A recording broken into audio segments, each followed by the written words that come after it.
Far right, our Health Commissioner, Dr. Howard Zucker. To my immediate right, special guest, Michaela Kennedy Cuomo. To my left, Secretary to the Governor, Melissa DeRosa. To her left, Budget Director, Robert Mejica. Let me make a couple of points, if I can, today. Again, the context, the perspective is probably what's most important.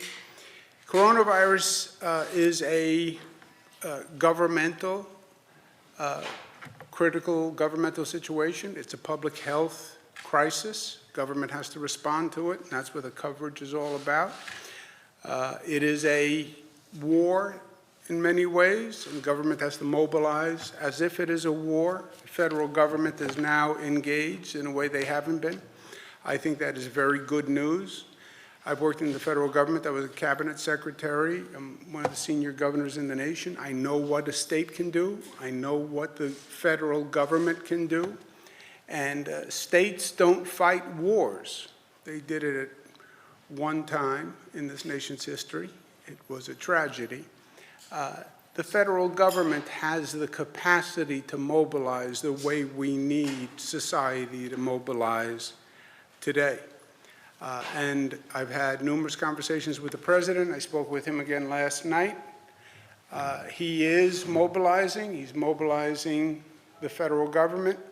We had a number of meetings with different federal officials yesterday.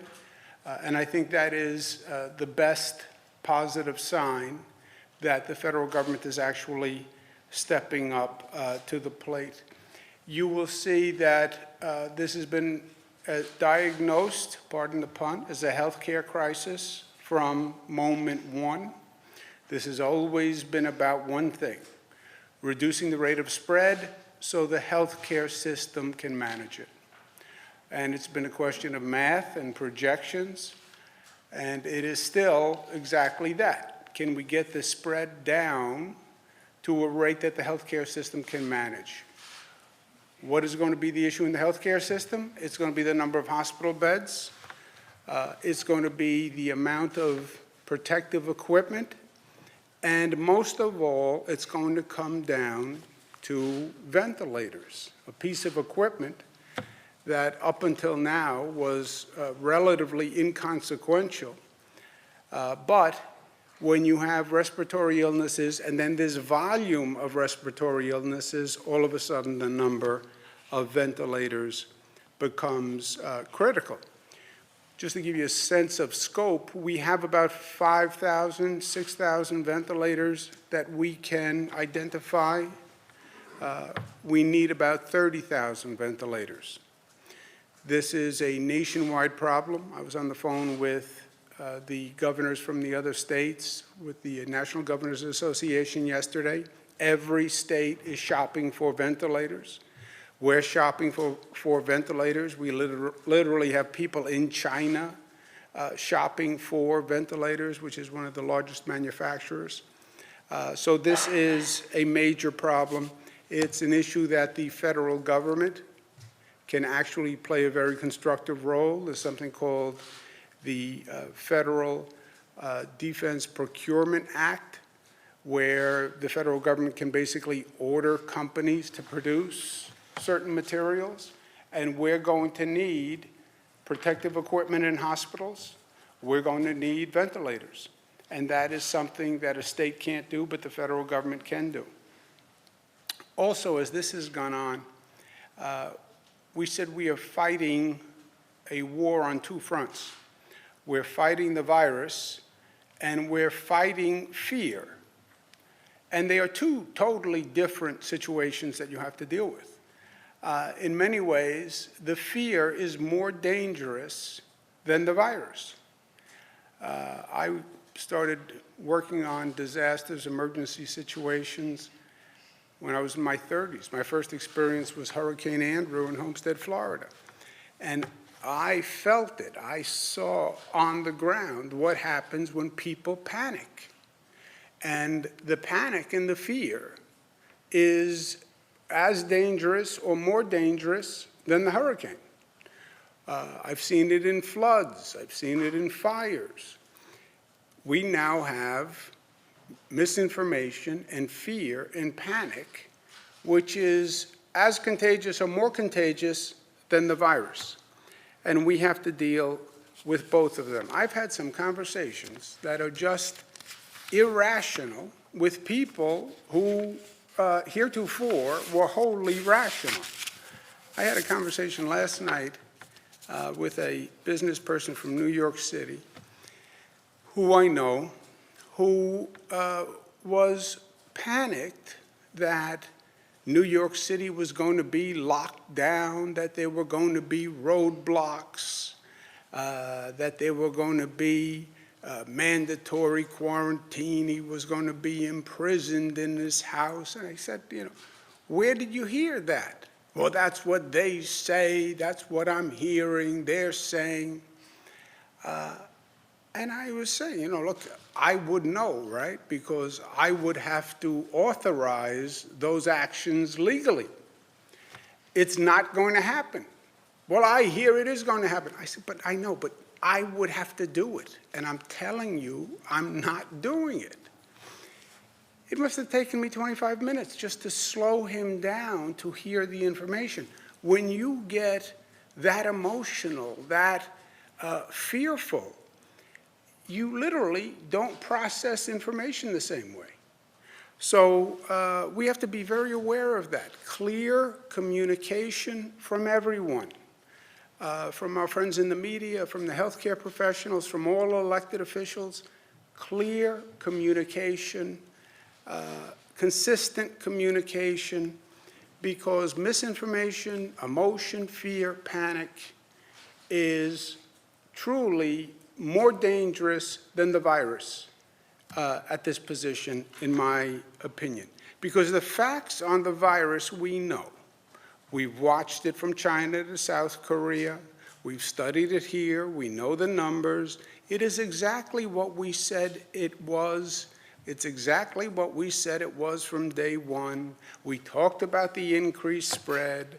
We talked about the vulnerable populations, seniors, compromised immune systems, people with underlying illnesses. So we know what this virus does. We know how it communicates, and we know how to deal with it. It's not going to be easy. It's not going to be pretty, but we know the trajectory of the virus. Let's just take a deep breath and make sure we're acting on facts as opposed to acting on fear. When you act on fear, then you're in a dangerous place. The facts we can handle. Let me give you a couple of the new facts today. Just to recap, we said we have a plan of action. There are 3 steps: flatten the curve, slow the spread, increase the current hospital capacity, and number 3, identify new hospital beds.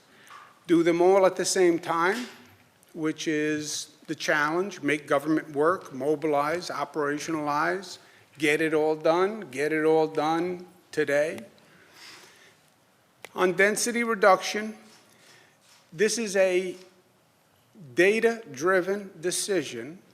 Look at the increase in the number of cases, look at the hospital capacity, and adjust and do everything you can to slow the increase of the spread so that your hospital system can deal with the growth. We've been taking increasing steps on density reduction because the numbers have been increasing. And again, this is driven by science and by data.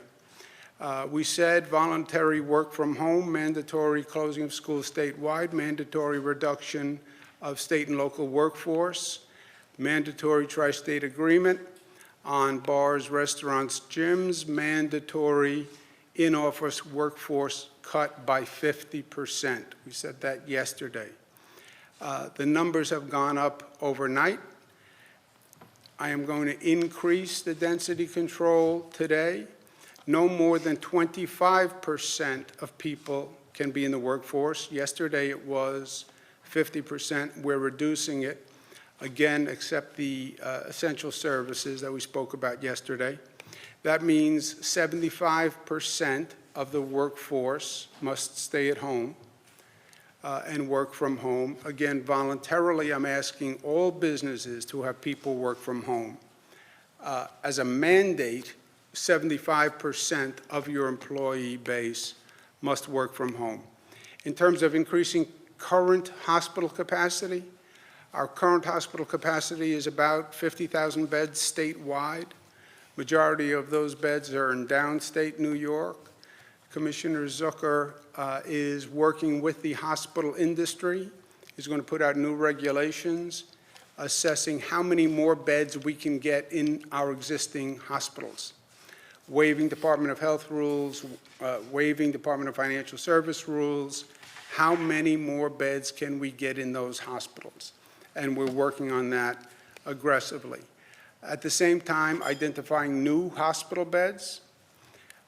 The Army Corps of Engineers was with us yesterday. We had a very good meeting. We're looking at sites across the state to find existing facilities that could expeditiously be turned into healthcare facilities. And again, when I said the federal response is very welcome, I want to thank the President. He said that he would bring the Army Corps of Engineers here. They came here the next day. I spoke to him last night to follow up on the meeting. So this is going forward aggressively.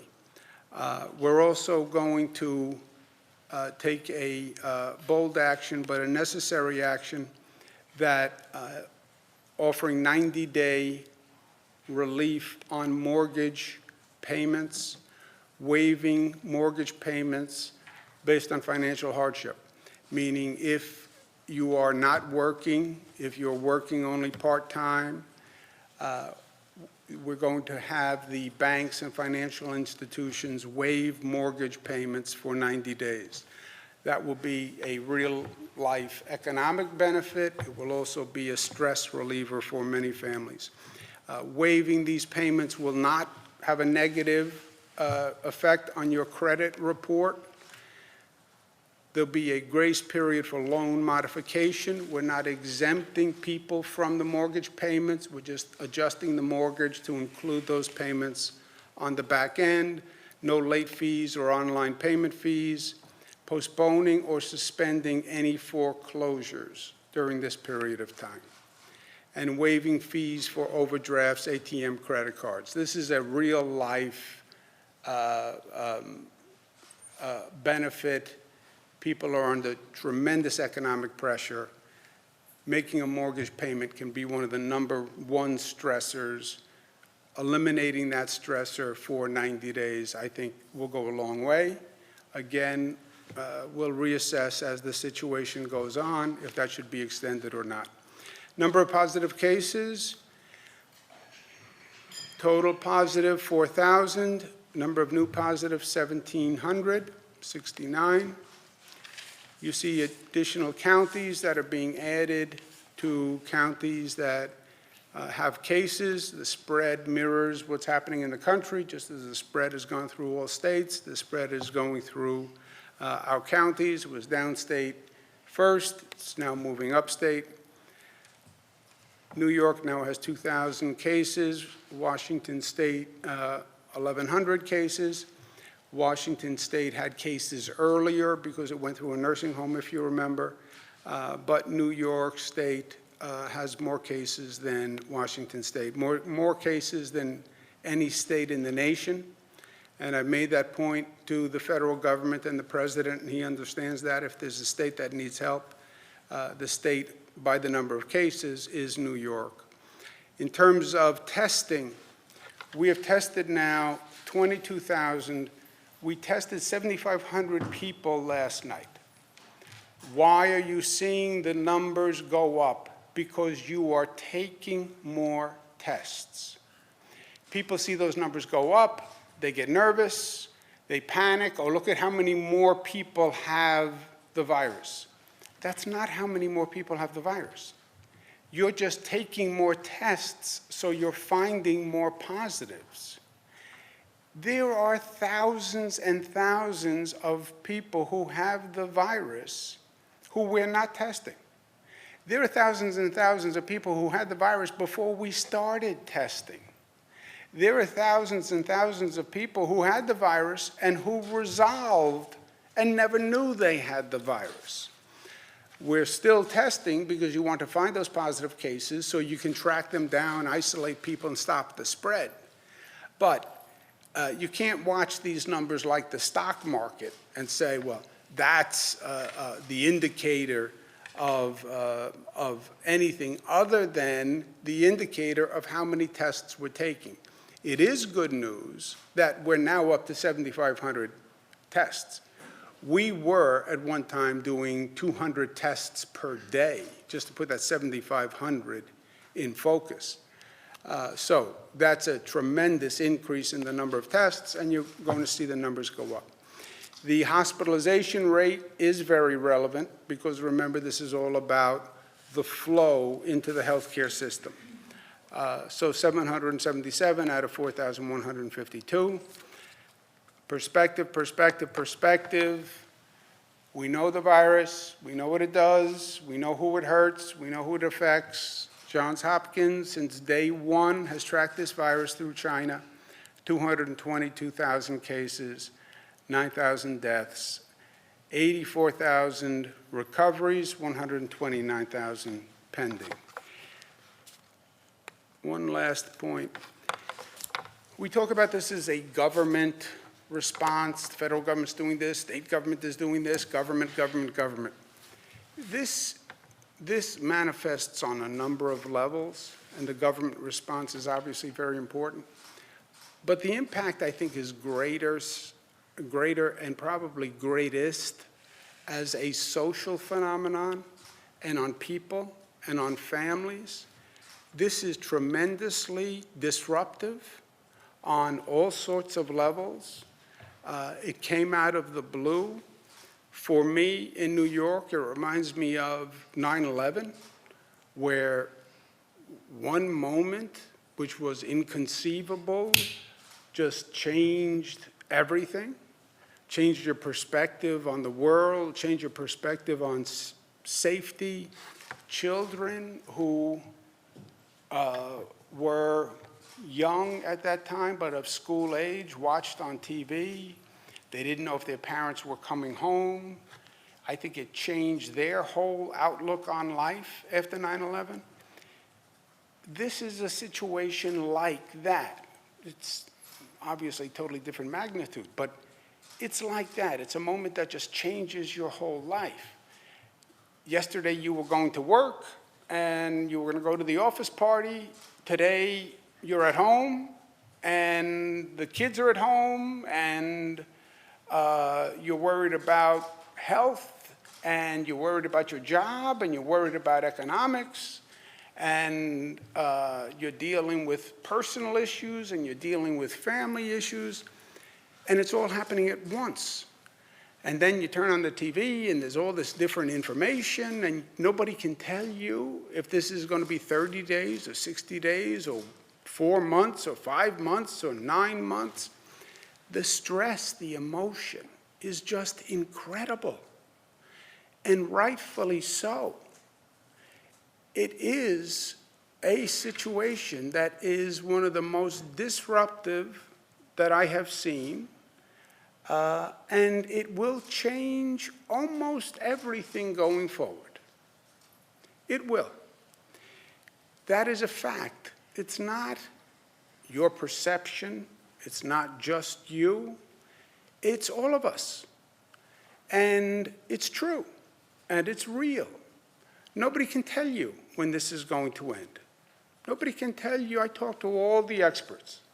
Nobody can say 2 months, 4 months, 9 months. Nobody. It's hard living your life with that big a question mark out there. Nobody can tell you when you go back to work. People can tell you that it's not just you economically, it's everyone. Take comfort in that. Federal government is actually acting on an economic package. But it's true. Having your family all together is a beautiful thing. It's also different for a lot of people, especially for a prolonged period of time. So these are major shifts in life and in the most emotional, stressful conditions that you can imagine. And I think my own personal advice is understand it for what it is, and that it's not just you. It has changed everything, and it will for the foreseeable future. And think through how you're going to deal with it and what it means. And even try to find a positive in it, right? It's a very negative circumstance, but you're going to have time on your hands. You're going to have time with your family.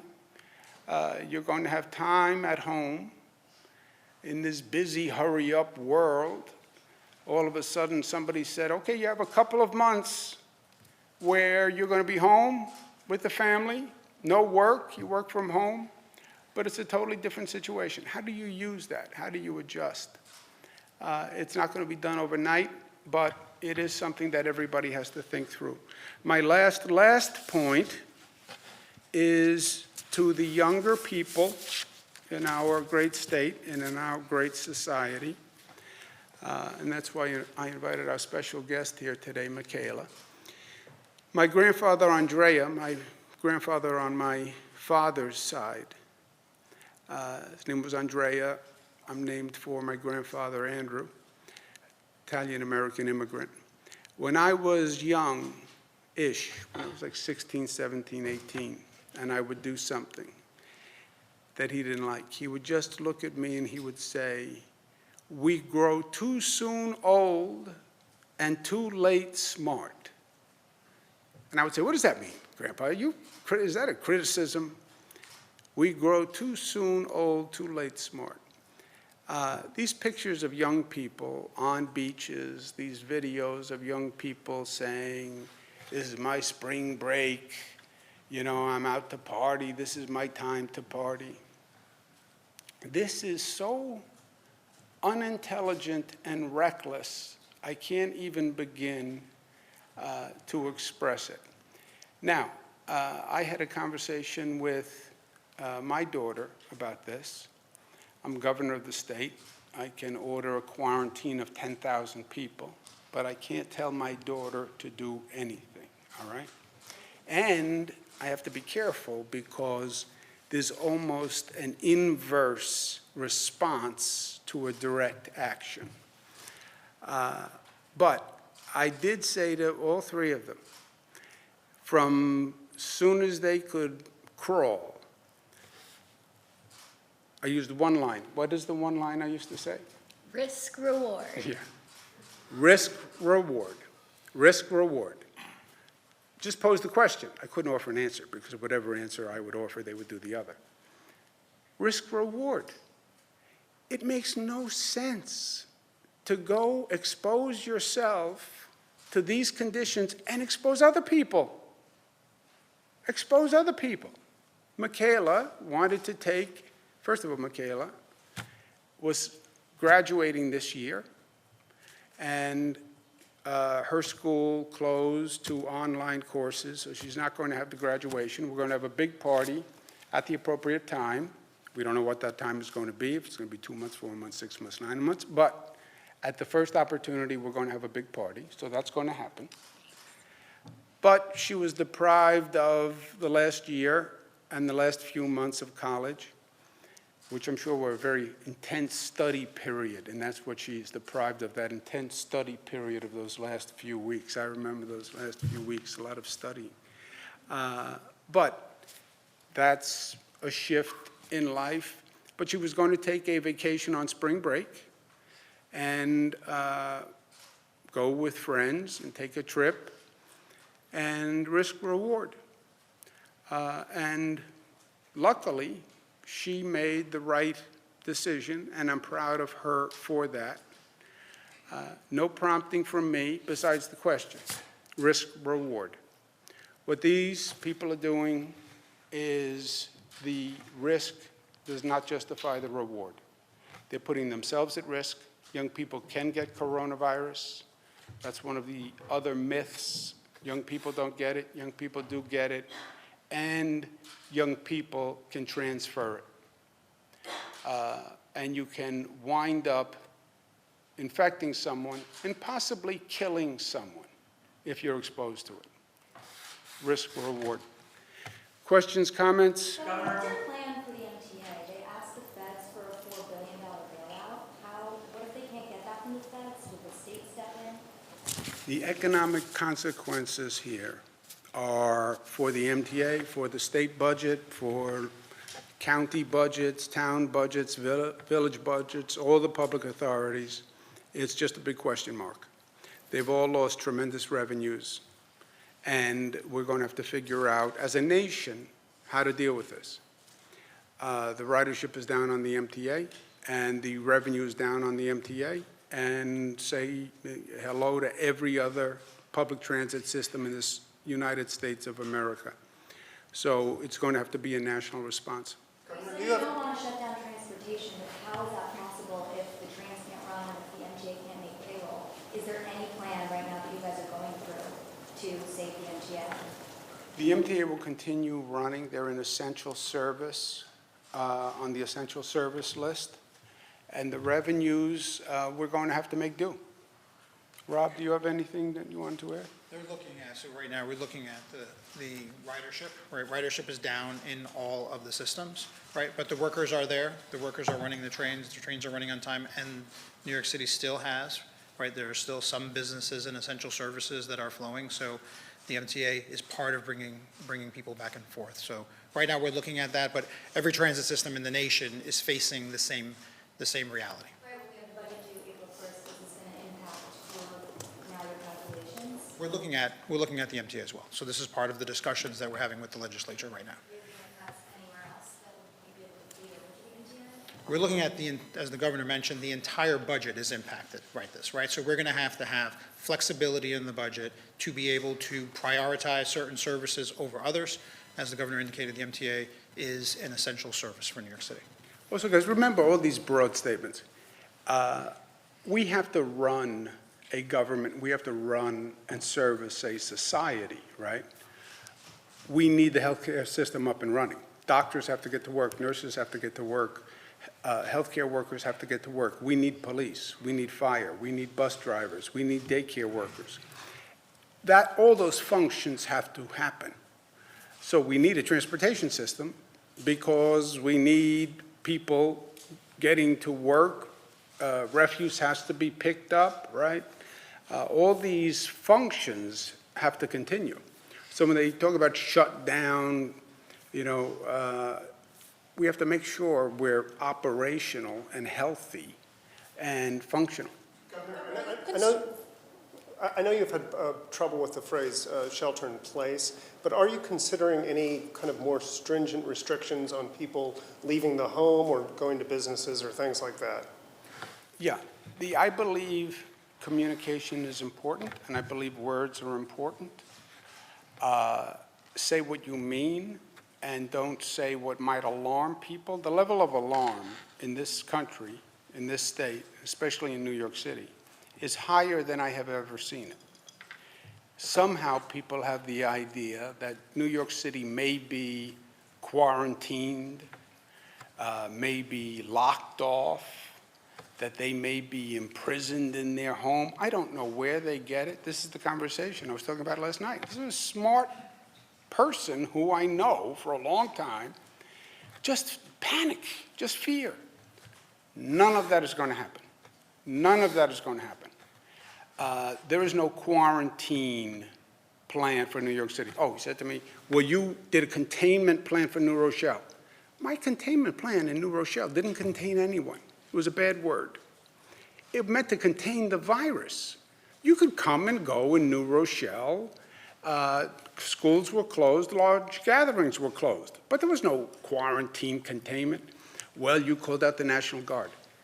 I called out the National Guard to help with food delivery and cleaning surfaces. And by the way, we use the National Guard every time there's a snowstorm or a fire or a flood. I call out the National Guard. It does not signal martial law, Shelter in place. Mandatory evacuation, but you don't have to evacuate. well, then don't call it mandatory evacuation. Mandatory fasting, but you can eat. Well, then don't call it fasting. If you look at the principles of shelter in place, first of all, shelter in place is deceptive because it does have a meaning. Shelter in place literally means it's currently used in an active shooter context. It was most recently used for nuclear war protection. And what shelter in place meant was find the room in your house with no windows where you would be free from smoke or gases and stay there until you get the all clear sign. That's where it comes from. Well, we mean a modified shelter in place. Then don't say shelter in place. Say modified shelter in place. If you look at what other places call shelter in place, it's what we're doing now. Not exactly, though. I mean, But virtually. what they're doing in the San Francisco Bay Area is basically warning people, you know, only do essential things. You can go get medicine, you can go get groceries, things like that. Would you consider that sort of model, the San Francisco model, for New York City or any place in the state? You want to wager $1? That's not what San Francisco model says. Be careful, because there it is. So I won't take your dollar. The shelter in place, except go out for essential services, walk the pet, go out for exercise, walking, biking, running, family members' homes to help with a family member or a family member pet. Well, if I'm going out to help with pets, right, I'm not in a room in a post-nuclear holocaust waiting for an all-clear sign. So language matters, that's all I'm saying. We are doing, excuse me a second, businesses, we're down to only 25% of the workforce should go to work. That will continue to adjust with the spread. On the residential side, stay home. Stay home. If you have to go out to shop for essential services, go out to shop. If you have to go help a family member, they have a problem, go help a family member with a problem. And if you have to get outside of the house to exercise, to get some fresh air, which is 100% necessary for a lot of people in a lot of circumstances, then do it. But social distancing, just stay away from people. Stay away from these people, even in New York City parks, who are all clustered together. I don't know what they're thinking. Stay away from people. A person can infect you, and they won't even know that they have the virus. And then a special consideration, if you are a senior citizen, then hyper cautious on all these points, or compromised immune or underlying illness. But if you look at the actual rules, Jesse, what San Francisco's doing, what we're doing, they're virtually identical. So is it just semantics at this point? Words matter at this point. Words matter. Quarantine, lockdown. These words are scary words, and nobody is talking about those things. But San Francisco isn't talking about those things. Well, shelter in place is a scary term for people, especially when they don't know what it means, and especially when you're not doing what it means. If you're not doing that, why do you call it that? We have a mandatory evacuation policy, but you don't have to evacuate. Well, then why did you call it mandatory evacuation? You know what I mean? Why do you scare me and then I have to get unwound, right? There's not an active shooter shelter in place. It's not a nuclear holocaust shelter in place. Wait for the all clear sign. There's not going to be any all clear sign, right? Are you worried about filing petitions on time now that the deadline has been shortened? We changed the dates Didn't we sign? So what the legislature did yesterday was they passed a law to make the filing deadline for the petition travel with the new end date of the petition. Previously, it had been, I think, March 30th, and then between April 1st and April 3rd, you had to file. So if you see, the dates actually just traveled exactly. The issue with leaving the filing deadline open is it invites fraud. People can continue to go out and collect signatures and predate them. So that was all that we did. We had the dates travel together. On the topic of rumors spreading and things going through social media, there is a lot of chatter on social media about the village of Curious Joel and the Hasidic community there. Do you know anything about any positive tests in that village, and is that an area of concern at this point? I have not heard that, John. I haven't even heard the rumors. Normally, I hear the rumors. Broadcast here, but I mean, there are rumors of positive tests in Curious Joel, and I'm trying to figure out if that's true. I have not heard. Of the 777. Not that we're highly attuned to rumors, unless they come from the LCA. Those rumors were here. Of the 777 people that are hospitalized, how many are in the ICU and how many are intubated at this point? We would have to get those numbers for you. You know, we're giving you the most recent numbers on a rolling basis, but then sometimes they come with incomplete information as to where is everyone. And the numbers are getting so big now that they're hard to get all the particulars. But as soon as we get them, we'll give them to you. What is the status of the people the state has in China trying to procure more ventilators? Is it just... There is a global, you know how we went through the price gouging on like hand sanitizer? And, you know, we make our own hand sanitizer here in the state of New York. I can get it for you. I know people. Very keen on getting results. I know people. Citric smell. I was kidding when I said it was that floral bouquet. I took a pounding for that. I thought it was an obvious joke. Obviously, not everybody appreciates my sense of humor. Yeah, I know. I know too well. What was the question again? Ventilators. Ventilators. We had price gouging on the hand sanitizer. The ventilators, there is a global rush for ventilators. And literally, we have people on the ground in China. You can't even buy them from China. And as I mentioned, I had the National Governors Association. I had most of the governors on the telephone yesterday. And every state is looking for them. That's why the federal government has to come in and handle this. Because, see, I believe the Army Corps of Engineers and the state working together can create more beds. The beds do me very little good without the ventilator, because almost all of these COVID cases require the ventilator. And a bed is great, but if you don't have the ventilator, then the bed is virtually useless. There is a federal stockpile of medical equipment.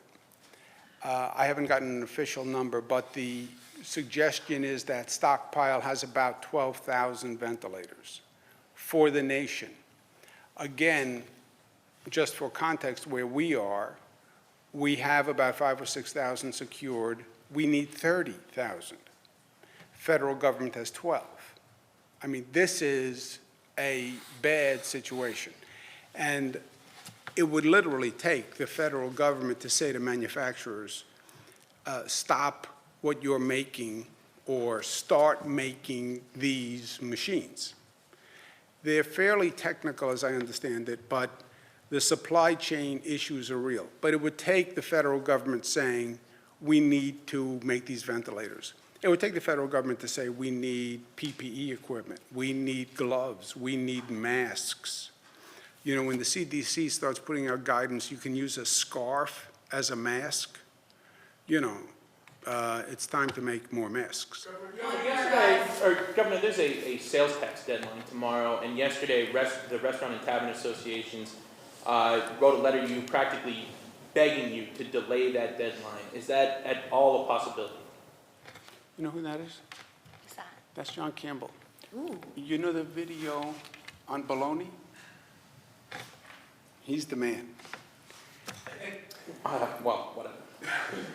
No, go ahead. Video too. Go ahead. No. We'll talk later. Okay, we'll talk later. Well, no. But on the sales tax deadline. So I is that- don't like to answer his questions because they're But pretty. if you can answer this one here, Rob can answer it, because I don't know the answer. I was just stalling. is there any chance that that sales tax deadline is going to be delayed? We're looking at the deadline, but just to be clear, this is for sales taxes that were collected prior, right, for sales that were prior to the crisis. So it's, people pay their sales taxes, the businesses collect them on behalf of the state, so they're just holding those taxes. So we're looking at the deadline, but just to be clear with that, we're not asking them to pay anything, they're holding taxes that belong to the state. But we're looking at the deadline because they might not be able to file and the timing of it. So we're considering, and we'll have something, a decision on that today. Someone know this one? Thank you. Governor, What's the effect of this new federal law, the coronavirus stimulus, on the state budget? You said before your budget couldn't work if that House bill passed the Senate. There's no real money for the state in the budget. It's good for people, it's good for industries, but it's de minimis from our point of view. One last point. I'm glad that Michaela is with me here today.